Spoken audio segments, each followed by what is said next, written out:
On the 13th of February 1945, the German city of Dresden was alive with people celebrating Fasching, a festival much like Mardi Gras that provided a rare respite from the weight of wartime. Dresden, known for its beauty and cultural history, had largely been spared from bombing, its skyline filled with Baroque architecture and untouched landmarks. As residents wandered into the streets in costume, eager for a break from the hardships of war, air raid sirens suddenly pierced the evening air. With over 170 false alarms before, few people took it seriously. Yet, within moments, the rumble of Allied bombers overhead turned calm into chaos. At approximately 10 p.m., the first wave of Allied bombers descended upon Dresden. This initial assault involved around 240 Royal Air Force RAF Lancaster bombers, which dropped high explosive bombs across the city. Everything was a target, including residential areas, historical landmarks, medical facilities, and of course, military installations. Buildings that once symbolized Dresden's rich cultural history, such as cathedrals and palaces, were reduced to rubble. Civilians scrambled to find shelter. But safety was elusive as the destruction spread with relentless intensity.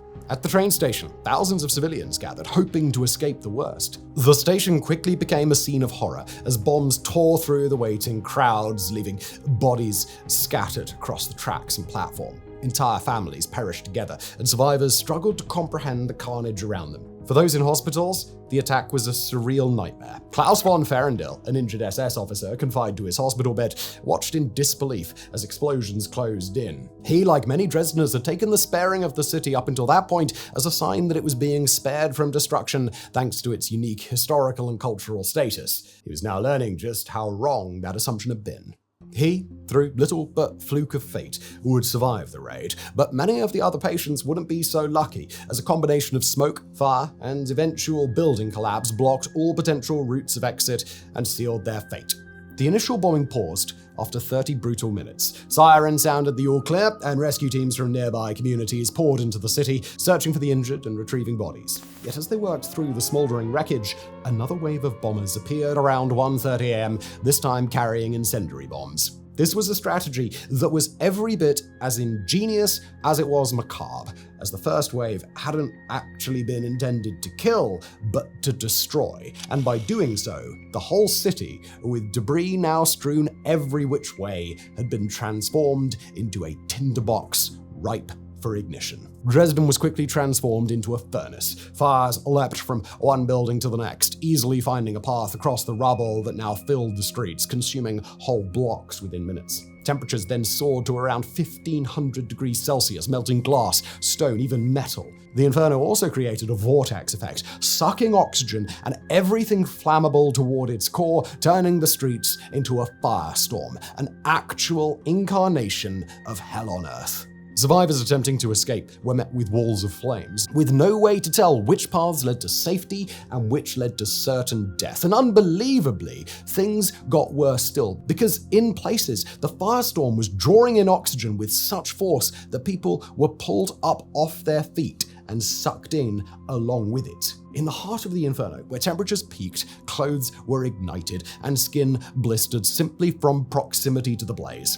Survivors, many disoriented and blinded by smoke, wandered helplessly as flames closed in around them. The firestorm obliterated everything in its path, reducing entire neighborhoods to smoldering ruins. Familiar streets were rendered unrecognizable, filled with the twisted remains of what once stood. And with debris and smoke flying through the air, breathing also became impossible, and temperatures reached a point where nearly every material liquefied. On those streets, the lucky ones succumbed to a lack of oxygen and were granted a reasonably painless death. The unlucky ones had to endure the barely describable pain of being burned alive. From the hills surrounding Dresden, onlookers watched in horror as the city transformed into a blazing wasteland. One such onlooker was Victor Gregg, a British prisoner of war held in a camp just outside of the city limits. He described the scene as follows: "We could feel the terrible heat. Our bodies shook as the ground vibrated. And as if this was not enough, another terror was making its presence felt. Not really what you would call a wind, rather the air being drawn in to feed the inferno like it was a solid object. So great was its force. When all was said and done, With the Allies continuing to run sorties on the city until the 15th, a total of 2,089 aircraft had partaken in the raid, although not all of them were bombers, with that number being made up of 1,305 bombers, specifically 769 Lancasters and 9 Mosquitoes from the RAF, and 527 B-17 Flying Fortresses from the US Army Air Force, or USAAF, with the rest of the figure being made up of 527 P-51 Mustang escort fighters. Come dawn, the full damage those 1,300-plus bombers had wrought came into full view. The city, simply put, was a smoldering ruin, and within it, rescue teams began to push their way through the devastation, with each step revealing a new stomach-churning horror.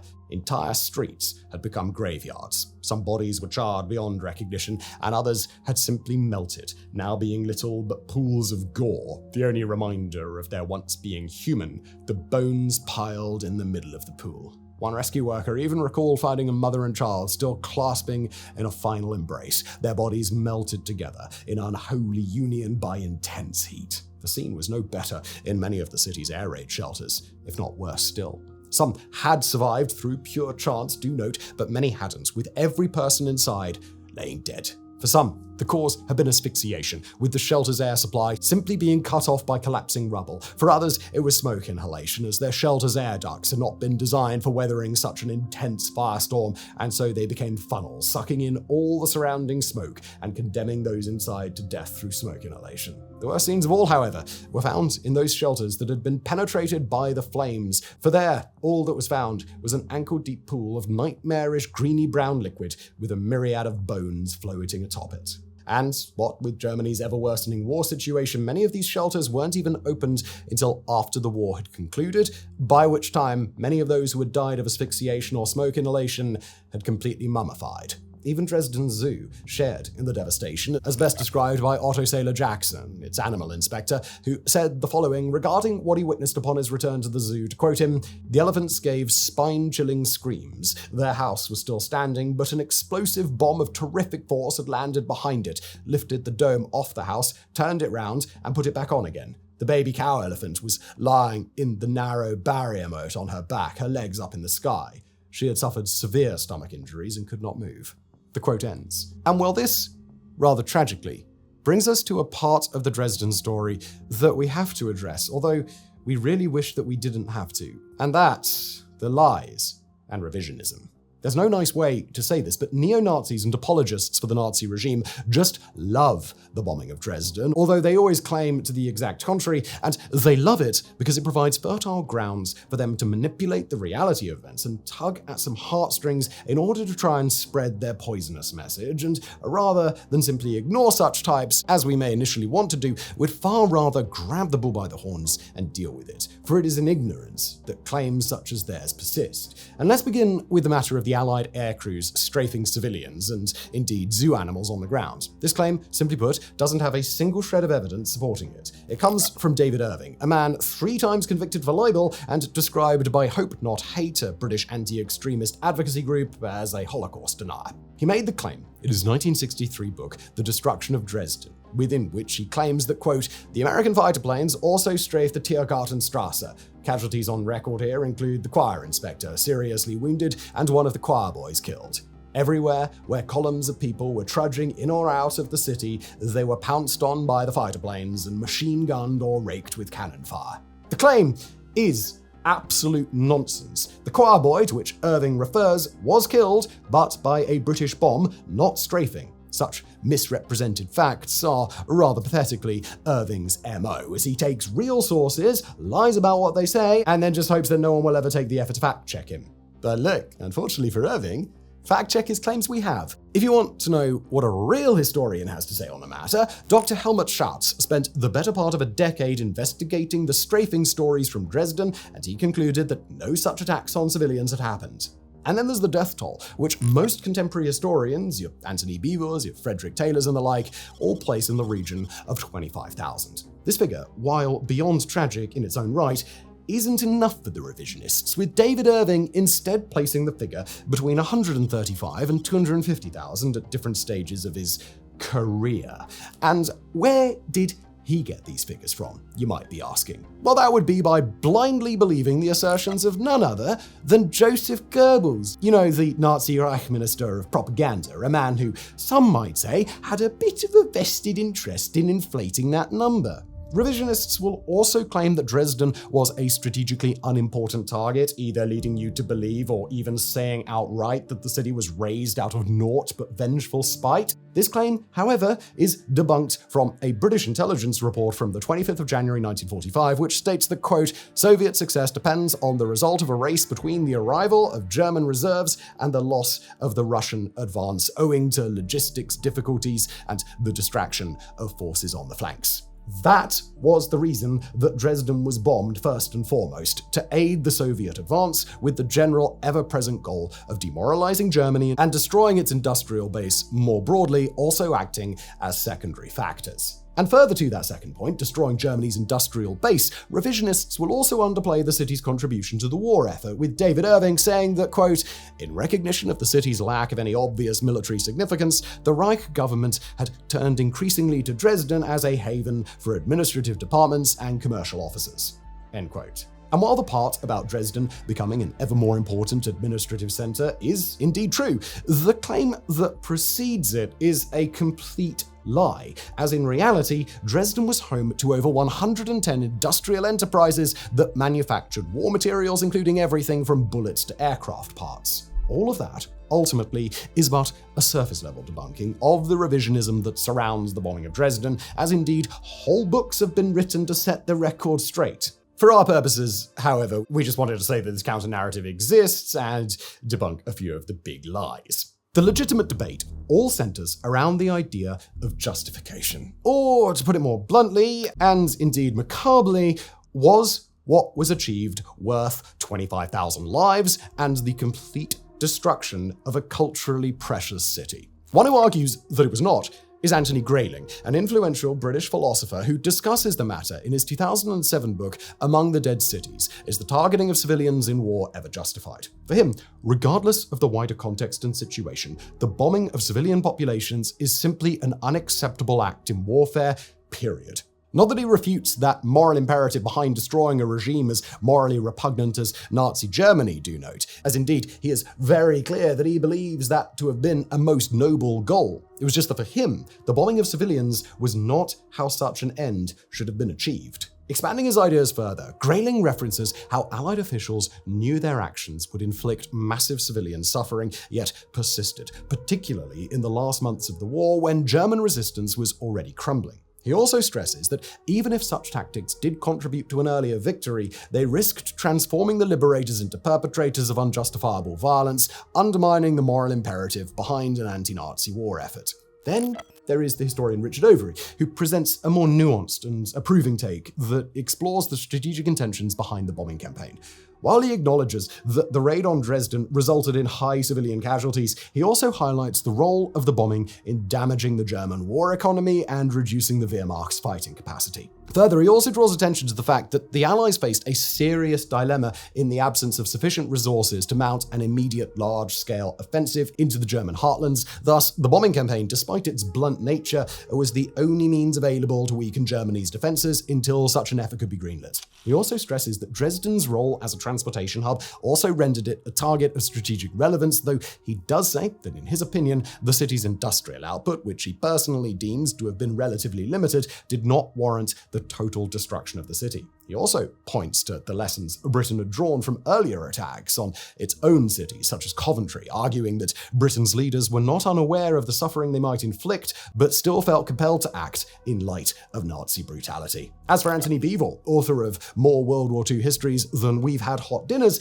he draws particular attention to how the bombing of Dresden benefited the Soviet war effort as a justification, just as that intelligence report we saw earlier outlined. He explains this by pointing out that the bombing forced Germany to divert anti-aircraft forces from the Eastern Front, which enormously benefited the Soviet Union's advance into Germany and thereby hastened the end of the war. He also stresses that while many Western perspectives focus on Dresden as an isolated event, it should be seen as part of a larger effort to expedite Germany's surrender and prevent further casualties among Allied forces. While he recognizes the moral discomfort that arises from considering these attacks, Beevor maintains that Dresden's strategic destruction served a broader Allied purpose, thus offering a form of justification in context. Conversely, Patrick Bishop, author of Bomber Boys, highlights the cultural and moral backlash against the Dresden bombing, even among the Allied ranks at the time. More specifically, he notes that many viewed the Dresden raid as excessive, especially since it took place when the Nazi regime was nearing defeat. As evidence for this, he cites Allied servicemen and the British public, many of whom expressed horror at the scale of destruction at the time, and further points out how even Winston Churchill himself later distanced the government from the raid's intent, a backlash that illustrates how even some of those committed to defeating Germany viewed Dresden's devastation as an act misaligned with their moral and military objectives. More broadly, whatever historians personally believe and argue, many are very keen to stress the difficulties that are presented by viewing controversial historical events through a contemporary lens, with Richard Overy pointing out that in his belief, hindsight is often used to impose moral judgments on decisions made in dire circumstances. He cautions against judging actions by today's norms, arguing that the bombing must be understood within the context of wartime, in which British leaders felt compelled to act decisively against Germany. Others, however, argue that this modern lens, rather than being a difficulty that must be considered when rendering one's verdict, is actually the ultimate arbiter of the matter, with Anthony Graylin arguing that morality is an unwavering constant, and so if we would deem an act to be unacceptable today, we must render the same judgment retroactively regardless of the nuances of the event that may otherwise sway our verdict. When all is said and done, however, Grayling maintains that Dresden's bombing was less a necessary evil than a preventable tragedy, and should be understood as a stark warning against the excesses that can arise in wartime. So then, which perspective is correct? Was the bombing of Dresden a war crime, or was it just a tragic military necessity? Well, for what it's worth, we aren't so much interested in imparting our own perspective onto you as we are helping you to render your own. With that in mind, let's close the video with a quote, just so you can be reminded of exactly what it is that you're grappling with when forming your perspective, specifically a quote from one Lothar Metzger, a Dresden native who was but a boy during the bombing. About 9:30 p.m, the alarm was given. We children knew that sound and got up and dressed quickly to hurry downstairs into our cellar, which we used as an air raid shelter. Some minutes later, we heard a horrible noise. The bombers. There were non-stop explosions. The lights went out and wounded people shouted dreadfully. In great fear, we struggled to leave the cellar. We did not recognize our street anymore. Fire, only fire, wherever we looked. Our fourth floor did not exist anymore. The broken remains of our house were burning. On the streets, there were burning vehicles and carts with refugees, people, horses, all of them screaming and shouting in fear of death. I saw hurt women, children, old people searching a way through ruins and flames. We fled into another cellar, overcrowded with injured and distraught men, women and children shouting, crying, praying. No light except some electric torches. And then suddenly, the second raid began. This shelter was hit too, and so we fled through cellar after cellar. So many desperate people came in from the streets. It is not possible to describe. Explosion after explosion, it was beyond belief, worse than the blackest nightmare. So many people were horribly burnt and injured, and it became more and more difficult to breathe. It was dark, and all of us tried to leave this cellar with inconceivable panic. Dead and dying people were trampled upon. Luggage was left or snatched up out of our hands by rescuers. The basket with our twins, covered with wet cloth, was snatched up out of my mother's hands, and we were pushed upstairs by the people behind us. We saw the burning street, the falling ruins, and the terrible firestorm. My mother covered us with wet blankets and coats that she found in a water tub. We saw terrible things. Cremated adults, shrunk to the size of small children, pieces of arms and legs, dead people, whole families burned to death, burning people running to and fro, burnt coaches filled with civilian refugees, dead rescuers and soldiers. Many were calling and looking for their children and families, and fire everywhere. Everywhere fire, and all the time the hot wind of the firestorm threw people back into the burning houses they were trying to escape from. I cannot forget these terrible details. I can never forget them.